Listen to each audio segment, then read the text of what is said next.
Olá a todos, mais um podcast, Lamparina Podcast, eu e meu amigo Vitor Mesquita. E hoje mais um podcast, estou aqui com o Fábio Gabriel, iremos falar a respeito de negócios, todos somos vendedores. E uma pessoa muito especial, como a gente sempre fala, todos que vêm aqui no nosso podcast, né, no Lamparina, são pessoas especiais. Para você que está aí do outro lado, um pouco mais de conhecimento em alguma área específica. E hoje, a presença de Pablo Bueno aqui, seja bem-vindo, Pablo. Beleza, gente, é um prazer imenso estar aqui fazendo Lamparina. Eu sou, cliente e ouvinte do Lamparina, entendeu? Eu sigo todos, então, porra, um prazer estar aqui podendo colaborar alguma coisa, trazer alguma coisa aí de experiência para todo mundo. Hoje todos somos vendedores, né? Acredito que todos nós temos um pouquinho de vendedor e desmistificar hoje essa palavra vendedor, né?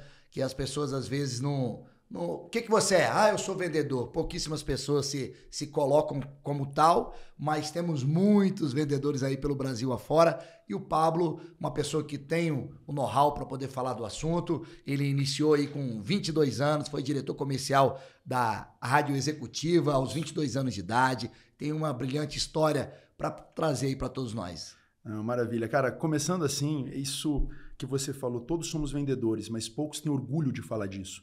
Eu acho que é uma cultura muito errada que a gente tem no Brasil, que a gente menospreza o vendedor, como se ser vendedor fosse uma profissão de segundo escalão.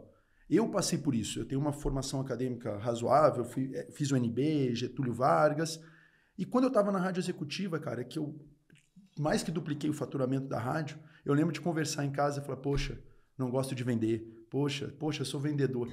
Eu não tinha orgulho, muito por uma cultura que vinha de berço. E depois eu percebi o tanto que isso é errado, cara. Porque a profissão mais importante numa economia é o vendedor. Quem gira a economia são os vendedores. A profissão mais importante numa empresa, desculpa, cara, não é o jurídico, não é o RH, não é nem o dono. É o vendedor. Sem ele não tem dinheiro. E a gente tem que quebrar essa cultura no Brasil como se vendedor fosse uma coisa de segundo escalão. Quando se fala a cultura brasileira que despreza o vendedor, né? Porque a pessoa, o que você é? Dificilmente ela vai falar que é um vendedor. A gente estava aqui no início da nossa conversa falando como que os vendedores são tratados nos Estados Unidos, né, Pablo? Sim. E aí se puder trazer um pouco mais desse conhecimento para as pessoas. Cara, isso é uma coisa interessante, sim. Nos Estados Unidos, o vendedor ele é muito valorizado. Né? O salesman, ele é uma coisa que as pessoas falam com orgulho. Eu vejo aqui muitos vendedores em multinacional, quando você vai olhar o crachá, não está vendedor, tá account manager, entendeu? Big account manager, etc. Ou seja, a gente meio que esconde a função de vendedor como se ela fosse uma função secundária, e ela é a mais importante. Né? Eu atuo hoje no mercado imobiliário, que é um mercado que nasceu da venda. Eu fiz o curso de publicidade. O curso de publicidade é um curso que ensina a vender. Sim. Só que isso não está sendo dito, isso não está sendo colocado, é como se fosse de segundo plano. Né? E eu acho que é muito importante trazer esse assunto para dizer, cara, primeiro, todo mundo é vendedor. Se você é empregado de uma empresa, você está vendendo o seu tempo. E digo o seguinte, você está vendendo barato provavelmente, porque o que mais muda uma pessoa em padrão de vida é ser vendedor. Seja de automóvel, seja de imóvel ou de qualquer outra coisa. Agora, vendedor não é mais aquele cara, gente boa, que conhece todo mundo, que fala bem. Venda é uma coisa séria, é uma coisa técnica, é uma coisa que exige formação. E isso também é pouco dito hoje em dia. Né? Se mistura muito venda com autoajuda, né? Os materiais, os livros, misturam muito e a gente tem uma fragilidade na formação do vendedor. Apesar de termos muita coisa para passar, existe uma fragilidade. Existe pouco investimento na formação séria dos vendedores. E isso também eu acho que colabora para essa cultura que o vendedor é como se fosse uma profissão de segundo escalão. Sim. Hoje, como que se constitui um vendedor? O que é um vendedor? É difícil você trazer um conceito como fosse uma receita de bolo, né? Mas acredito que a gente, você pela sua experiência, que essa história, ela tem algum tempo já, né? Você iniciou, você contou alguma coisa aqui quando você iniciou lá na rádio executiva, você de um faturamento de X, quase quadriplicou esse faturamento e você não gostava de aliás, você gostava de vender, mas você... Explica melhor isso para todos, pra gente. Isso, essa satisfação de trazer. Esse orgulho de bater no peito e falar que eu era vendedor. E aí você falou uma coisa muito relevante, que é da formação do vendedor, que é o seguinte: a venda, ela é uma questão técnica. E ela nasce em dominar e conhecer a fundo o que você está vendendo. Então, vou falar muito do meu caso, um corretor de imóveis, tá? Ele tem que dominar toda a parte técnico-burocrática. Ele tem que saber a função de cada certidão. Ele tem que saber cada letra do contrato de compra e venda. Ele tem que dominar todo o processo cartorário, todo o processo jurídico que envolve a parte comercial de um imóvel. Depois, ele tem que dominar o mercado que ele atua, ele tem que conhecer o comportamento econômico do mercado que ele atua, ele tem que entender um pouco da parte de arquitetura e da parte de engenharia. Ou seja, o vendedor ele nasce no conhecimento do produto. E aí tem um erro muito comum. A gente contrata vendedor porque é o cara que fala bem, é bem articulado. Não, nasce no conhecimento do produto. Você trouxe aí o caso da rádio, né? Sim. Cara, a rádio, a gente fez esse faturamento porque eu tinha um conhecimento técnico de mídia muito grande. Eu não era um cara que chegava nas agências de publicidade, batia na porta, pô, cara, me ajuda a bater meu faturamento, eu preciso de tanto, não, a gente faz não sei o quê. Não, eu chegava dizendo assim, entre 8 da noite e meia-noite, para o público acima de 40 anos, eu sou líder, então posiciona o teu anúncio aqui, que você vai ter um resultado. Então eu chegava com a venda, tecnicamente dizendo, muito bem preparado. Isso foi o primeiro grande diferencial. Tá? A gente desenvolveu lá na 61 Imóveis, que é a minha empresa hoje, uma coisa chamada CHAS, C-H-A-S, que é, na nossa visão, o que faz com que o vendedor tenha valor, que ele consiga atribuir valor para ele perante o cliente. O C é o primeiro de conhecimento, ou seja, é dominar efetivamente o produto ou o serviço que eu estou executando. Dominar a fundo. Sim. O H é de histórico. Eu tenho que ter bagagem naquilo. Então, no caso do mercado imobiliário, poxa, eu estou indo pegar o seu apartamento para vender. Olha, seu apartamento é de 3 quartos, por exemplo. Cara, eu já vendi tantos apartamentos de 3 quartos. Eu já vendi tantos apartamentos nesse prédio. Então, eu tenho que ter a bagagem disso. É o conhecimento, né? A técnica. Exatamente. A técnica, ela vai dividir primeiro nessas duas fases. Eu tenho que ter conhecimento, que o conhecimento eu não preciso ter histórico, eu adquiro, eu estudo. Né? Eu posso saber preço de imóvel estudando, eu posso saber sobre o serviço estudando. O histórico é a experiência, eu tenho que ter vivido aquilo. Né? Claro que você, às vezes, demora um tempo para construir isso. Então, primeiro é o C de conhecimento que eu construo sozinho. 2, o H de histórico, que eu tenho que ter bagagem. Esses dois são atributos técnicos. Depois vem a autoridade. A autoridade aqui, que é o A, é como eu vou me impor perante o meu cliente. Eu me colocar como autoridade. A gente falou mais cedo. O direcionamento também, né? Exatamente. É como a gente falou, às vezes você tem 2 turmas e 2 professores. Certo. Os 2 professores têm o mesmo conhecimento técnico, mas uma turma respeita um professor e a outra não. Sim. A diferença está o quê? Na autoridade. Em você se colocar como autoridade, sem ser, obviamente, grosseiro ou pedante. É mostrar ao cliente que é você que está mandando naquilo. Isso, dentro de técnicas de venda, você faz perguntando. Quem está perguntando está dominando o atendimento. Fato. Quem está respondendo é como se tivesse acuado. Essa é uma visão que a gente tem que ter. E o S, que é a última parte do CHAS, é o de simpatia. Ou seja, é eu criar uma conexão com o meu cliente. Essa conexão, ela vai muito de eu de verdade me interessar pelo que aquele cliente está passando. Tá? Observa que nesse CHAS, que a gente chama, né, CHAS, está em ordem hierárquica. Para eu ser um bom vendedor, primeiro de tudo eu tenho que ter conhecimento do meu produto. Depois eu tenho que ter histórico, que eu vou construir com o tempo. Com esses 2, eu tenho capacidade de gerar autoridade. Porque como é que eu vou impor uma autoridade se eu não tenho conhecimento naquilo? E o S de simpatia, que era o que era mais valorizado antigamente como vendedor... Era aquele simpático, chegava, falava, né? Ele é relevante, mas ele é a última parte do que atribui a construção de valor para um vendedor. Tá? Agora, eu tendo tudo isso, eu estou preparado, eu consigo... me possibilita ser um bom vendedor. E aí entra a parte que também ainda é um pouco menosprezada, que é a formação técnica de um vendedor. Sim. Né? Nós temos hoje muita base teórica que forma a técnica de vendas. Você tem metodologias como SPIN, BUNT, N metodologias que são direcionamentos para que o vendedor, num atendimento, consiga chegar no melhor resultado possível. Então, você querer trabalhar com venda e menosprezar esse conhecimento técnico, você vai estar um passo atrasado. Ô Pablo, a gente iniciou aqui, a gente estava conversando no nossos bastidores aqui, que a construção de um vendedor, às vezes não é... A gente tem que saber ponderar entre a autoajuda e ser realmente... E a venda, né? Sim. O que se tem muito no mercado hoje é ensinar a ser um vendedor com autoajuda. E não é bem isso, né? Perfeito. O vendedor, ele tem que ser uma pessoa confiante. Sim. Ele tem que ser uma pessoa extremamente resiliente. Porque, claro, você vai tomar muito mais nãos do que sim.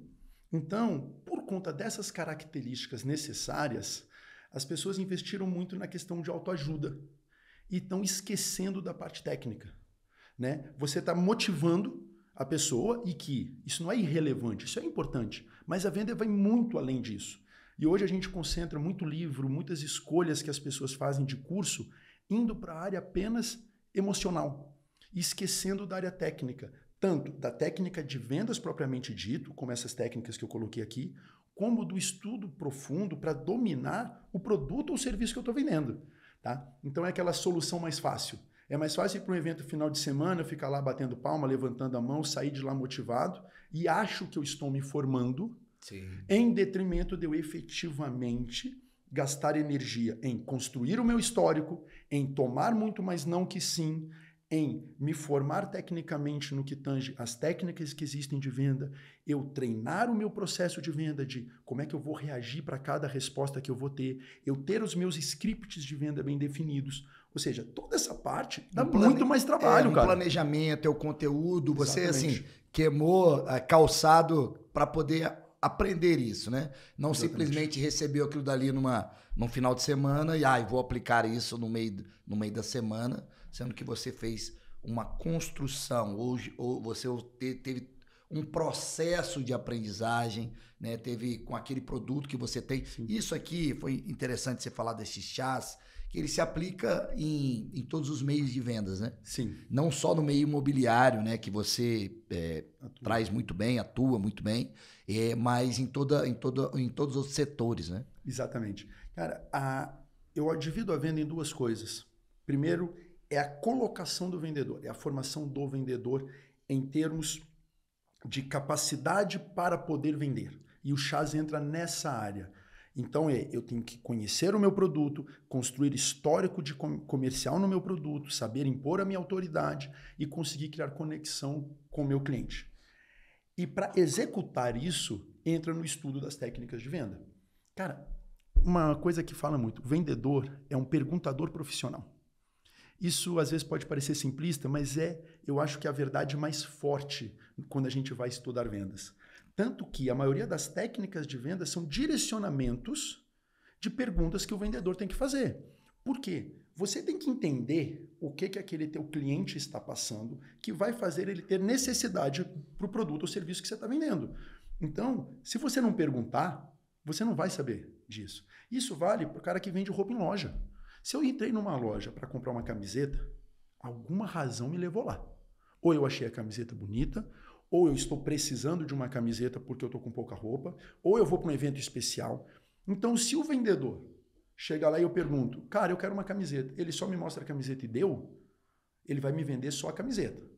Agora, se ele se interessar pela minha história, se ele souber as perguntas que ele tem que fazer para mim, talvez eu vá levar a camiseta, mais a calça, mais o casaco, e eu vou perceber que ele não está me empurrando isso, que ele não está me forçando. Ele vai fazer eu sentir que aquilo é uma necessidade. E isso você consegue por meio de perguntas. Certo. Agora, se o vendedor não dominar a coleção, não dominar os tecidos que daquela roupa, não dominar os diferenciais daquela marca de roupa, em detrimento dos concorrentes, né? Se ele já não tiver uma bagagem de vendas feitas naquilo, ele vai estar menos preparado para conseguir fazer com que eu compre mais daquela loja do que outra. E olha a diferença. Um vendedor ruim vai vender só uma camiseta de, sei lá, R$150. Um vendedor bom pode levar um faturamento nessa venda para 1.000, 1.200. Então, olha como é relevante investir na pessoa do vendedor, como não é uma profissão secundária. Porque aquela marca de roupa que tem um designer famoso lá dentro, que tem um puta CEO lá dentro, com vários diplomas, etc., vai ter um faturamento de uma venda de 100 ou para 10 vezes mais 1.000 dependendo somente do vendedor. Então, quem é a pessoa mais importante? Quem tem a capacidade de tirar o faturamento de 100 para 1.000? É o vendedor. É o vendedor. É E o outra, vendedor. a marca investe em publicidade pra caramba. Pra quê? Pra levar uma pessoa pra dentro da loja. Quando o cliente entrou na loja, você tem que conseguir o máximo de faturamento dele. E quem faz isso é o vendedor. E é a pessoa que hoje ainda é tida como segundo plano. E na minha visão, ele é o mais importante da organização. Entendi. Dentro da organização, o colaborador que ele é ali apenas vendedor, só ele é vendedor ou o coordenador, o auxiliar administrativo também é vendedor, o CEO também é vendedor? Cara, na verdade, só o vendedor é vendedor. Eu vou falar uma coisa muito interessante aqui. Se criou essa coisa que todo mundo é vendedor. Beleza. Você está vendendo o seu tempo. Você está sempre se valorizando, ou seja, se vendendo perante o seu chefe, perante a organização. Todos são relevantes e colaboram numa organização. Agora, vendedor é quem está tete a tete com o cliente. Esse é o cara. E aí tem uma coisa muito engraçada, né? Uma vez me perguntaram, poxa, Pablo, os vendedores acabam ganhando muito mais do que o pessoal administrativo. Isso não vai pegar mal com o pessoal administrativo? Não, cara, é só o administrativo que deve virar vendedor. Se o cara optou por ser administrativo, sim, desculpa, você vai ganhar um salário mais baixo. Se optou por ser vendedor, se formou bem, cara, o céu é o limite. O céu é o limite. Então, é uma questão de escolha. Quem ganha mais sempre? O vendedor. Essa é a principal profissão em qualquer empresa. Que o céu é o limite. O cara que é o vendedor de uma loja, se ele vender R$1.000, ele vai ganhar alguma coisa. Se ele vender 50 mil no dia, ele vai ganhar mais. Poxa, e se... Pablo, mas o cara trabalha numa loja, é vendedor, mas ele tem um teto. Irmão, se ele sabe vender, ele vai sair dessa loja e vai abrir a loja dele e vai conseguir ganhar mais porque ele vai saber vender a própria loja dele. A venda... Mas no caso ele não vai deixar de ser vendedor e vai virar... Aí que entra. A venda ela é um passo para o empreendedorismo. O vendedor, cara, ele é muito um empreendedor nato, porque ele depende dele. Uma questão muito do empreendedorismo é que você depende de você. Você escolheu trilhar um caminho, abrir o seu negócio e a construção daquilo passa exclusivamente por você. O salário de um vendedor é construído por ele. Então o vendedor, ele é um empreendedor nato. Ele pode optar ou não. E quando ele vira empreendedor, ele vai passar por alguns estágios. O primeiro estágio, ele é o maior vendedor daquela empresa. Porque ele vai ter que, muitas vezes, atuar como vendedor propriamente dito. Ele vai ser o cara que talvez vai levar sacola de roupas na casa do cliente para fazer a venda. Se o negócio prosperar, cada vez menos ele vai ser um vendedor e vai se tornar uma pessoa que vai direcionar a empresa para crescer. Então, o empreendedor ele passa por fases muito relevantes. Eu abri a 61 Imóveis, né, em 2013. Eu era o principal corretor da empresa. Hoje eu não atuo mais como corretor. Por quê? Existiu uma transição que a empresa obrigou que eu fizesse. Mas, normalmente, os empreendedores nascem de grandes vendedores. Pablo, você falou aí da 61, né? Você nem sempre é bonita a história, assim, né? Desde o início, né? As pessoas têm que, assim, vamos dizer, queimar o pneu no asfalto aí que não foi fácil, né? Sim. De 2013 para cá, sua empresa sofreu algumas transformações e você aprendeu, assim, bateu a cara no muro algumas vezes aprendendo, né? Você está trazendo essas histórias da sua vivência, do seu conteúdo aqui, mas porque você tem uma bagagem. A empresa você estava contando aqui a respeito do faturamento. Sim. Hoje a gente tem um crescimento constante, né? Hoje no mercado imobiliário caiu um pouco esse ano, né? Sim. Mas mesmo assim sua empresa continua em crescimento, através de tudo isso que nós falamos aqui, né? Então, conta um pouco pra gente aí o que você passou para poder chegar onde chegou. Cara, isso é uma coisa legal. A empresa abriu em 2013, né? E de 2013 até 2017, ela andou de lado e assim, ela chegou a quebrar. Se não tivesse crédito, ela teria quebrado. Por quê? Escolhas erradas. Nós fizemos planejamento e a gente errou. E, cara, esse é um ponto importante. A gente tem que valorizar quem erra. Quem mais erra está perto de acertar. Então, a 61 decolou a partir de 2017. Mas de 2013 a 2017, a gente criou o aeroporto para ela poder decolar. Com base em quê? Em base em erros. Então, eu fiz escolhas dentro da empresa que impediram que ela crescesse. Eu olhei, vi que tinha errado, mudei. São escolhas dentro do mercado imobiliário até simples. Por exemplo, a pessoa que captava imóvel não podia ser a pessoa que vendia. A pessoa que vendia não podia ser a pessoa que captava. Cara, o papel aceita tudo e no papel essa estratégia era linda. Na prática, ela deu totalmente errado. E me custou isso aí uns 2, 3 anos de aprendizado. Então, é muito interessante a gente valorizar o erro. Você falou uma coisa muito importante. Errar está perto de quem está quase perto de quem vai acertar, né? Exatamente. Então, aprender com os erros, né? Dentro desse mercado que a gente está falando aqui, né? Tanto imobiliário, de uma maneira em geral. O que é isso? A gente falou até na empresa assim, você tem empresas que você vai para conhecer. Isso. Pô, aquela empresa é falida, aquela empresa está quebrada. Como que é isso? Eu vou lá, você vai lá fazer o quê?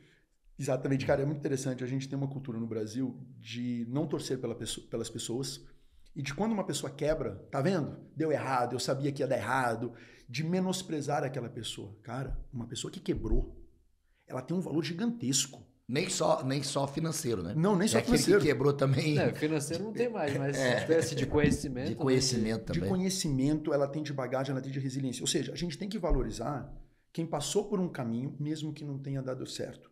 E quando a gente vai fazer uma coisa que é muito dita, né? O benchmark, eu vou visitar empresas concorrentes para ver o que eles estão fazendo.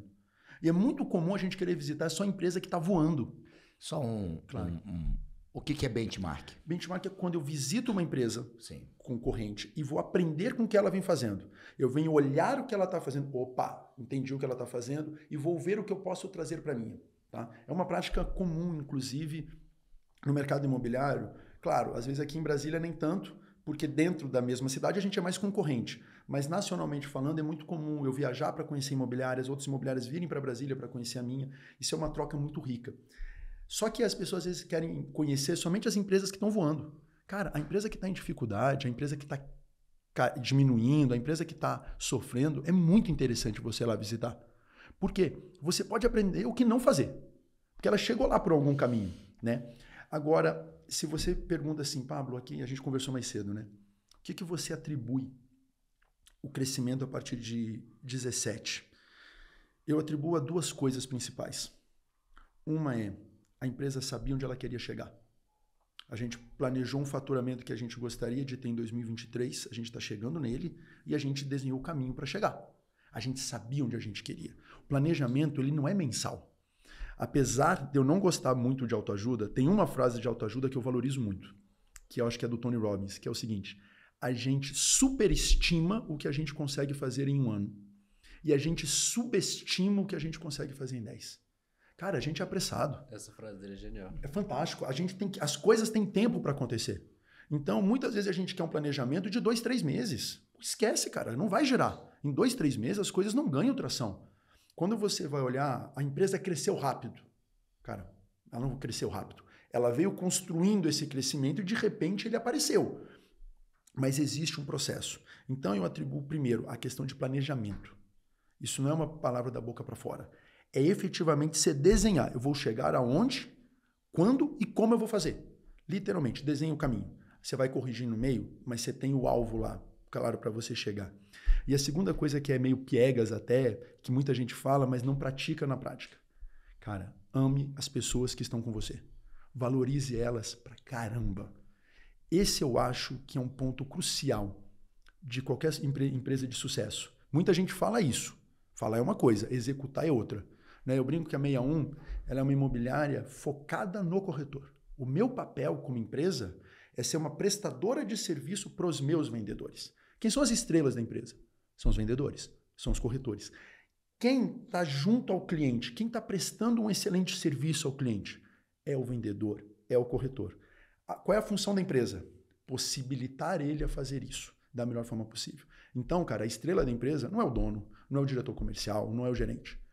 É o corretor, é o vendedor. As empresas que trabalham com esse foco, elas têm um crescimento gigantesco. Porque esse vendedor, que numa loja podia vender R$100 ou vender 1.000, ele vai começar a vender 1.000, 1.100, 1.500. E aí a empresa vai crescer, porque ele está se sentindo motivado.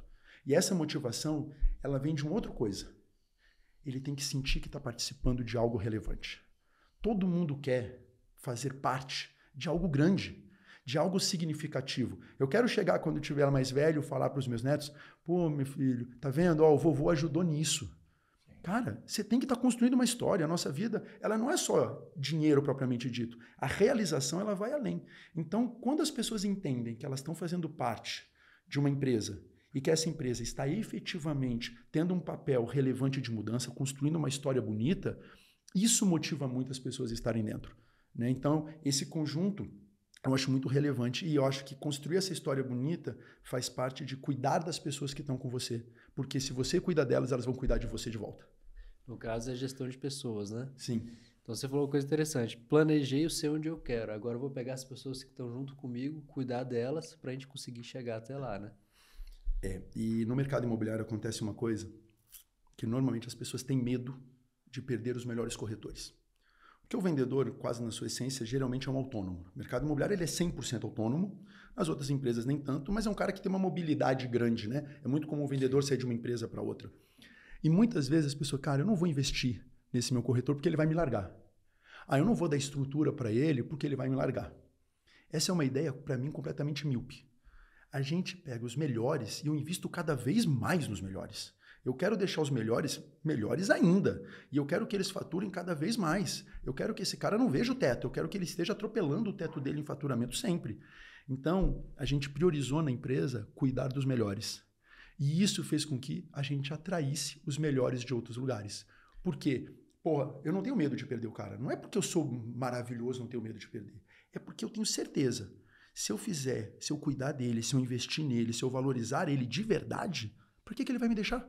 Sim. Entendeu? Então, uma das receitas do sucesso foi, cara, eu cuidei dos melhores para fazer os melhores, melhores ainda. Entendeu? O que você pode falar a respeito desse cuidado, dessa gestão das pessoas? Coisas práticas mesmo. Perfeito. Todo mundo tem 24 horas. De produção por dia, você vai ter aí 12, 14 horas de produção. Então, por exemplo, no caso do corretor, né? Ele vai chegar num teto de faturamento porque o tempo dele acaba. Né? Então, o que a gente começou a fazer? Eu comecei a multiplicar o tempo dele.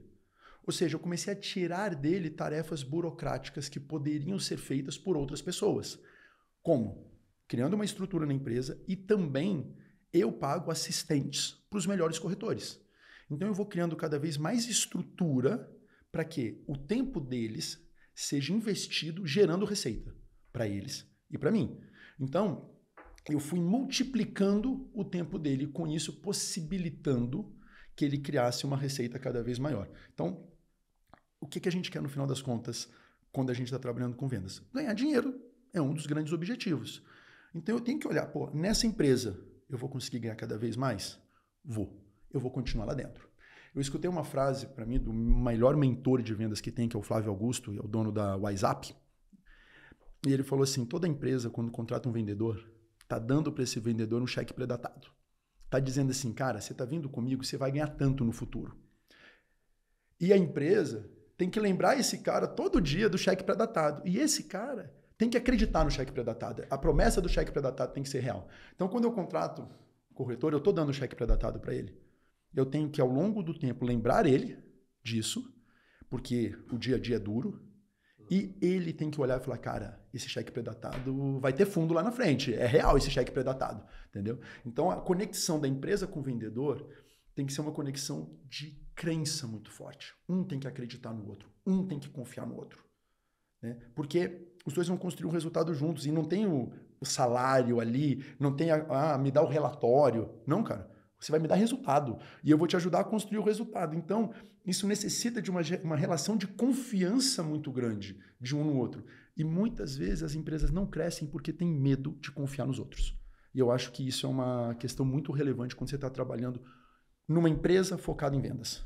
Esse é o princípio da honestidade, no caso, né? É muito importante, né? Às vezes a pessoa fala, não fala pro outro quanto ganha, porque, não, eu não vou falar quanto eu ganho, mas quanto é que você quer saber quanto o outro quer ganhar, né? Mas, tipo assim, isso pra mim é um absurdo, né? Se a gente tá trabalhando dentro de um projeto, dentro de uma coisa, qual o problema, né? Porque tá todo mundo junto, né? E realmente deixar tudo claro, as coisas facilitam, né? Você falou numa questão, a palavra transparência é muito importante. Vou dar um exemplo que a gente tem prática lá na empresa.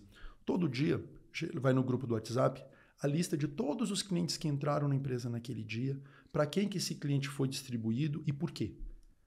não tem espaço para o espertinho, sei lá, dar um dinheiro para a secretária e ela passar um cliente escondido, ou o cliente deveria ser meu e o gerente gosta mais da outra pessoa e passou para outra.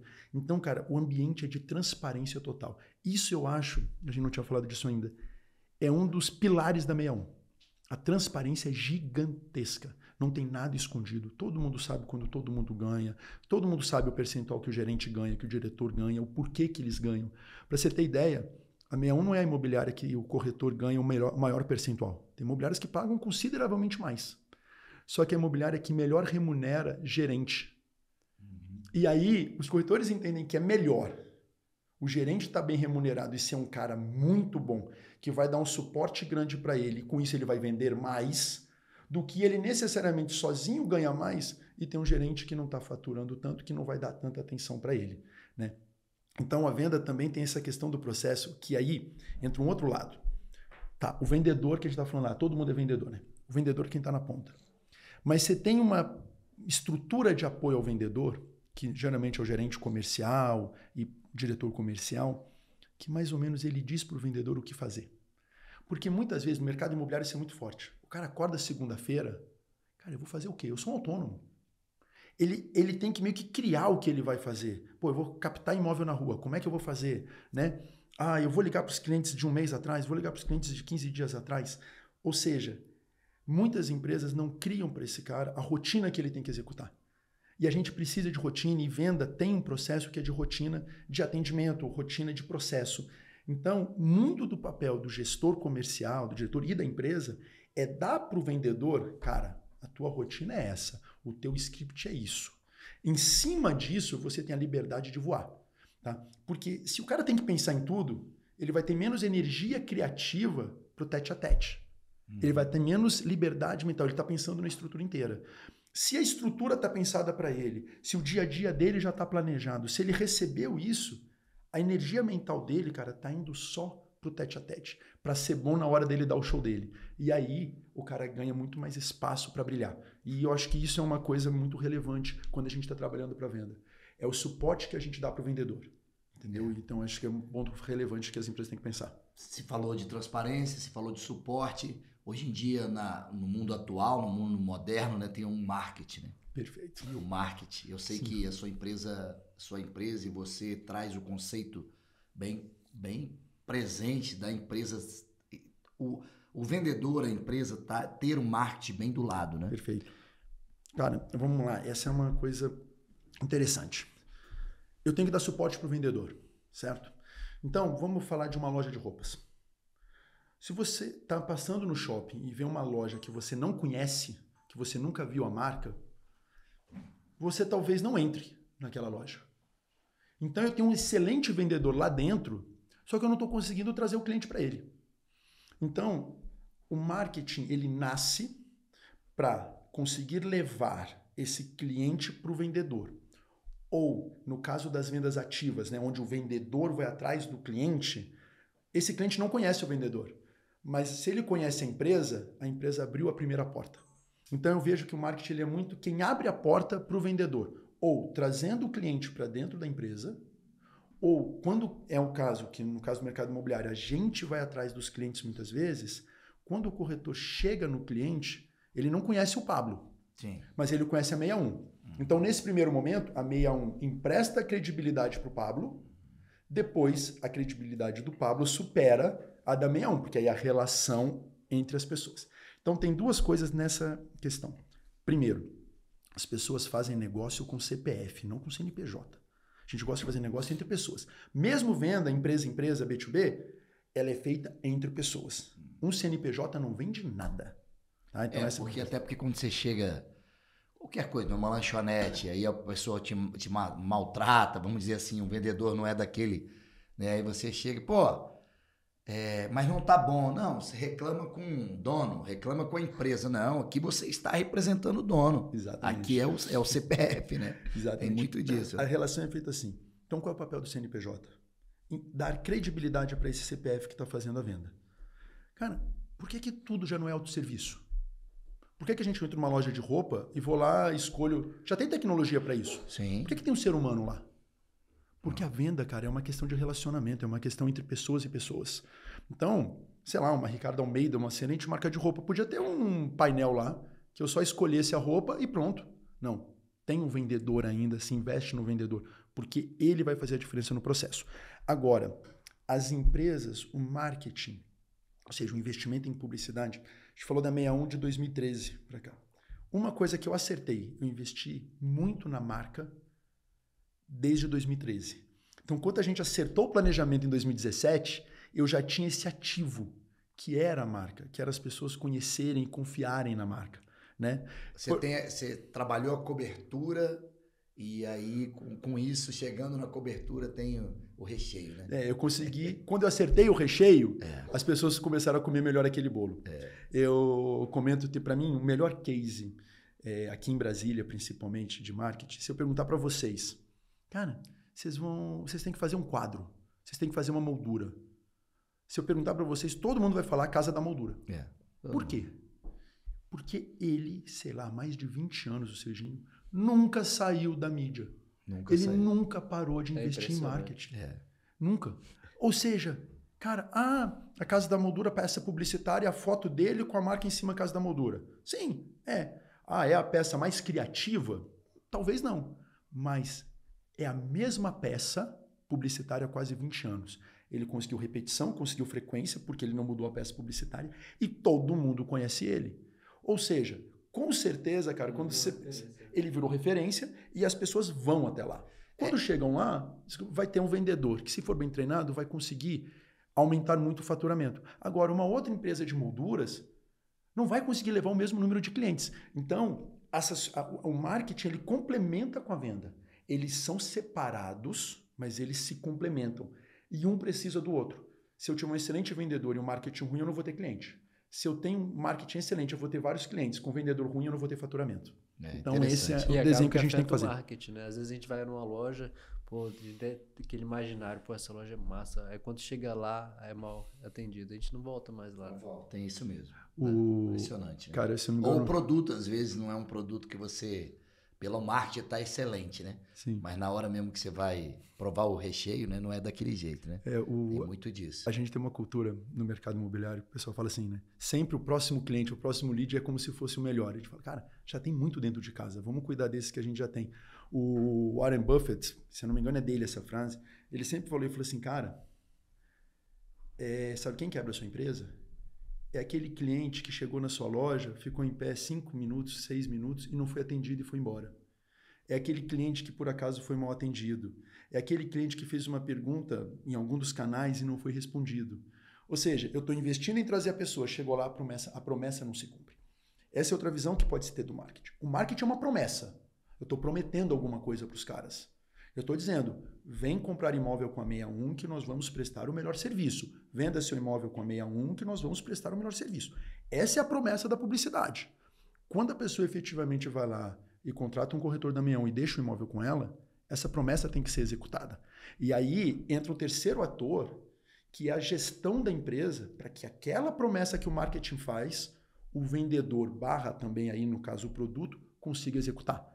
Então é muito comum você ter um marketing excelente, com talvez uma equipe de vendas mal treinada, e aí as coisas se chocam. Tem uma frase que é: a pior coisa para um produto ruim é uma excelente publicidade. Por quê?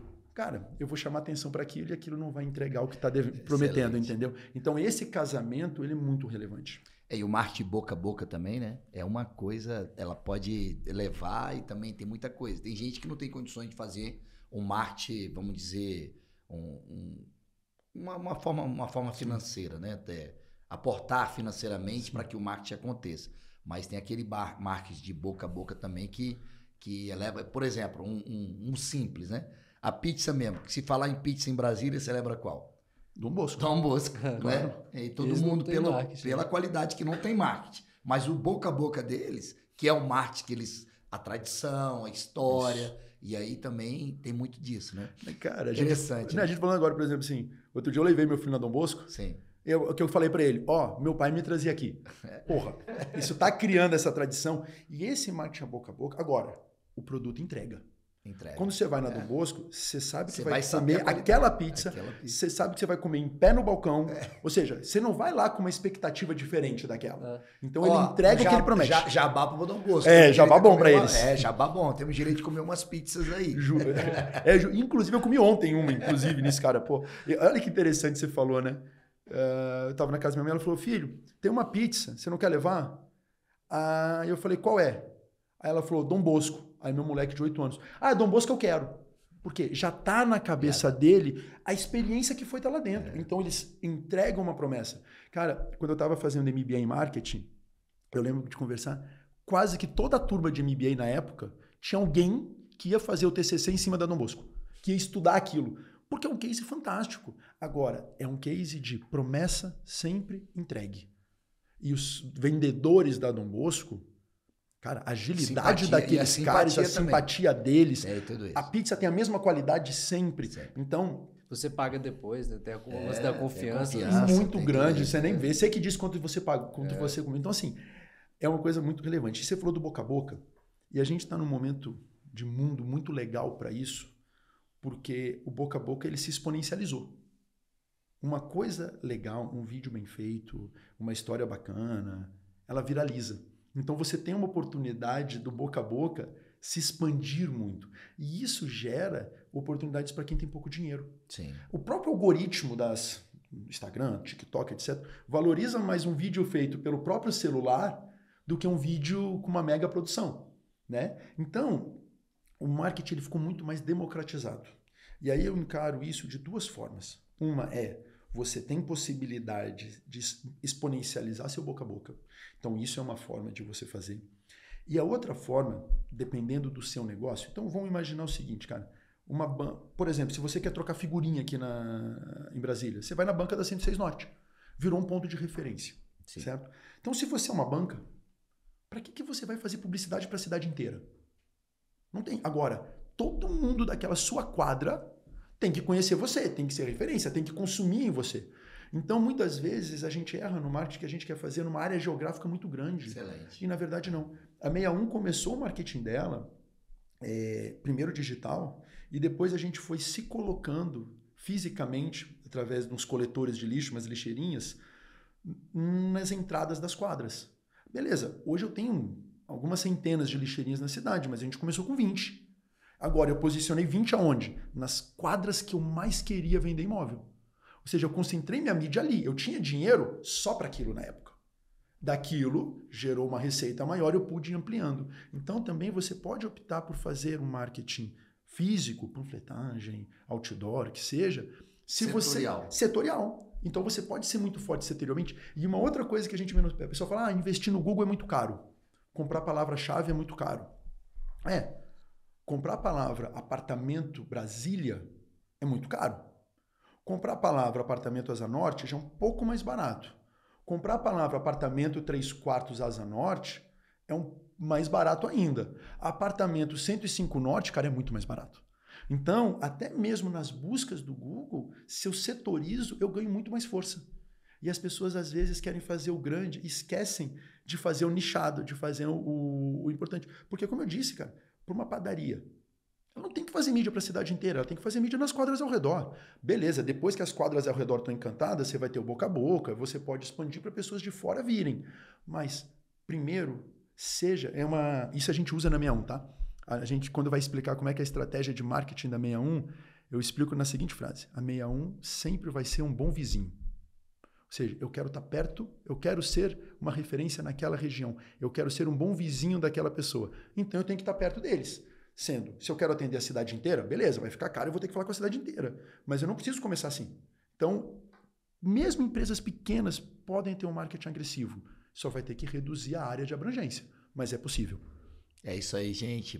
Pablo Bueno é um dos vendedores, CEO dos vendedores bam aí do Brasil, dando palestra aí no Brasil afora.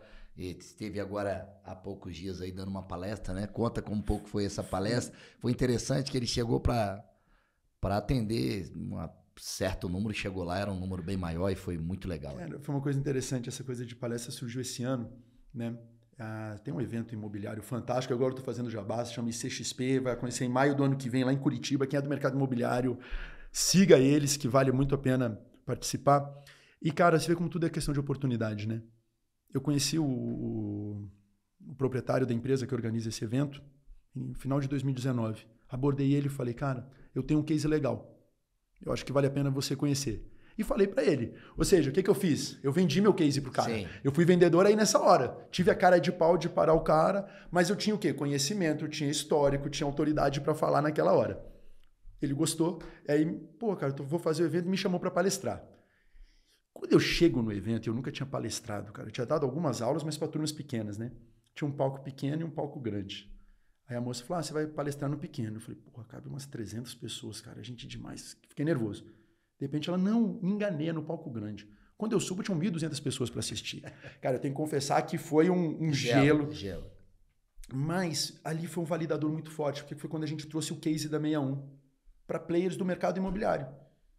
Porra, cara, graças a Deus foi um sucesso imenso a palestra, as pessoas se identificaram, várias empresas depois vieram falar comigo, apliquei aquilo que você disse e está dando certo, né? Só que nessa palestra teve uma coisa importante, transparência. Eu fui sincero, eu abri o case. Eu não tenho medo de abrir, eu não tenho medo de falar o que eu estou fazendo, porque eu tenho que estar pensando lá na frente, entendeu? Eu não tenho que ter medo que alguém me copie com o que eu estou fazendo hoje, porque o que eu estou fazendo hoje não é o que eu vou estar fazendo amanhã. E aí a gente trouxe uma coisa muito relevante no começo, né? Sobre o papel do dono da empresa, né? Do empreendedor. Normalmente ele nasce como o melhor vendedor da empresa, como o vendedor da empresa. E ele, com o tempo, ele tem que conseguir sair da operação. Porque ele saindo da operação, ele consegue fazer com que a empresa cresça. Ele consegue pegar aquela empresa e pensar no crescimento. Se ele está, cara, no dia a dia, ele não vai ter tempo mental para pensar no crescimento. Então, eu consegui, graças a Deus, isso na 61, ter uma estrutura fantástica, meu diretor comercial Zé Marques, o Marcelo, que são pessoas que me dão segurança que a operação está rodando e eu posso pensar no futuro da empresa. E aí trazer, né, conteúdo para dentro da empresa e puxar ela para o futuro. E aí aconteceu isso, então foi uma palestra, cara, que foi muito legal. E dali em diante, graças a Deus, o mercado tem me requisitado, o mercado imobiliário, para mentorias, para, né, consultorias, para outras palestras. E isso é uma validação que o case está funcionando, que o que eu estou fazendo no dia a dia está funcionando, né? E o foco é, cada vez mais, esse dia a dia, o que a gente está fazendo na 61, evoluir para poder, claro, ser a melhor referência no mercado imobiliário, que é o que a gente internamente está buscando, né? Ser a empresa referência em Brasília, quem sabe no Brasil. Então a gente está trilhando esse caminho, mas foi uma experiência muito legal e essa experiência está trazendo frutos interessantes e validações. E outra coisa legal, acabam as palestras, a gente vai conversar, né, com o pessoal e as pessoas questionam algumas coisas. Cara, vários desses questionamentos eu já trouxe para dentro. Eu falei, porra, a pessoa olhou de uma visão que eu não tinha visto, isso pode dar um problema e eu já fiz vários ajustes tendo feedback das palestras. Então, quando você joga, você recebe de volta, né, cara? Isso é uma coisa muito bacana. Porque quando a gente sabe onde a gente quer chegar, né, a gente tá todo o tempo pensando como eu posso chegar. E de repente a pessoa fala uma coisa e nem tá diretamente falando pra gente, pô, isso faz sentido, olha. Vou resolver, vou aplicar isso. E aí você trouxe uma coisa, que é a palavra foco.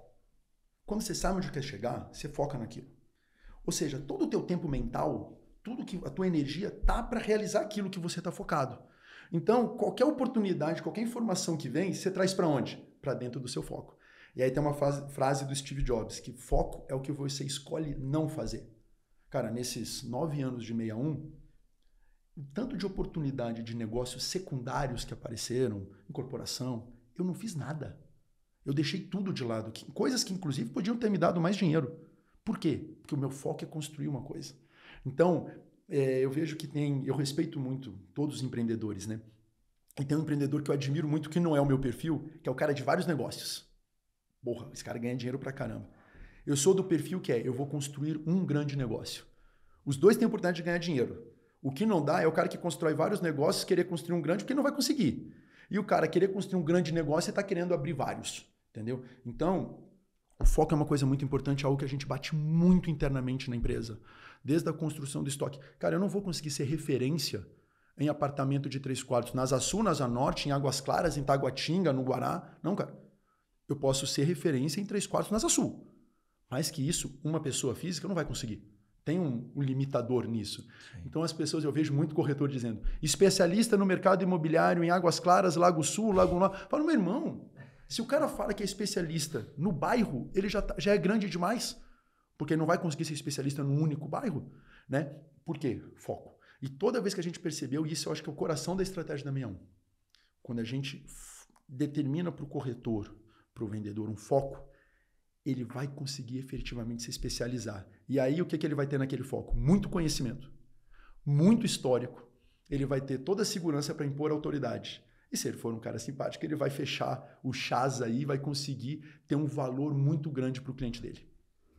Entendeu? É interessante aí. Você estava falando aí, eu estava pensando, né, e percebendo, e por exemplo, na área do direito mesmo tem muito disso, né? Um advogado que ele conhece tributário, conhece previdenciário, conhece civil, na verdade às vezes não conhece nada, né? Sim. E isso até, tem um restaurante, aí meu foco é comida mediterrânea, é comida árabe, então tem tudo e não tem nada, Você né? vai no sushi, tem uma batata frita. O sushi, tem a batata frita, então eu acredito que aqueles que têm que exercem assim com grande excelência o que faz, trabalham com foco, né? Algo específico, né? Pode ver aí no mercado afora. Aquele que entende de sanduíche, vai trabalhar com sanduíche. Aquele de mercado imobiliário, não adianta ele querer abraçar a Brasília inteira, né? E aí isso você pode estar aplicando em várias áreas, você falou todos muito os agora, setores, cara, né? por exemplo, falar sushi. Você vai pagar mais caro em qual sushi? No sushi que vende de tudo, no da churrascaria, ou naquele restaurante especializado em sushi? Você vai pagar mais naquilo. Qual escritório de advocacia vai ficar maior? O que promete fazer tudo e não faz nada com profundidade, ou aquele que é especialista em tributário e vai realmente resolver o teu problema naquilo? Cara, o que mais dá resultado é o que você faz com foco. Sempre, porque você vai fazer melhor. Não tem outro caminho para você fazer melhor uma coisa do que o foco. E você não consegue fazer bem tudo. Entendeu? Eu não conseguiria gerenciar a 61 como eu gerencio se eu estivesse atendendo o cliente. Não dá. Poxa, eu perco dinheiro em não atender cliente? Perco. Mas só vou conseguir construir a empresa porque eu fiz essa opção. Eu sei muito claro qual é o meu papel. Então, assim, você tem que saber onde quer chegar. Agora, tem um preço para pagar. E esse preço, muitas vezes, é manter o foco. Porque você vai ter sempre distrações. É interessante. É isso aí, meus amigos. Muito importante esse bate-papo aqui. Todos somos vendedores, Sim. né? Todos somos vendedores, mas nem todos... todos somos vendedores, mas nem todos têm o potencial de ser um vendedor. Tem isso também, né? Ou não querem pagar o preço Não de ser um querem, vendedor. Acha que ser vendedor é fácil? Cara, na minha visão, é a profissão mais difícil que tem. Porque ela exige que você se automotive. Esses dias você estava falando e eu pensando aqui num grande vendedor, né? Que acho que até um filme dele, uma minissérie do Silvio Santos, né? Rodando esses dias aí, que foi um dos grandes vendedores, né? Para mim é o maior vendedor do Brasil, cara. Começou a vender aquele carnezinho do baú e saiu vendendo, e hoje está o SBT. Começou vendendo panela, na verdade. Panela, e aí você vê, né, que acreditou e foi. Eu acho que você trouxe algumas expectativas aqui, alguns conceitos bem importantes, assim. Eu aprendi um tanto nesse bate-papo de hoje, né, Vitor? Eu acho que aprendemos e as pessoas também...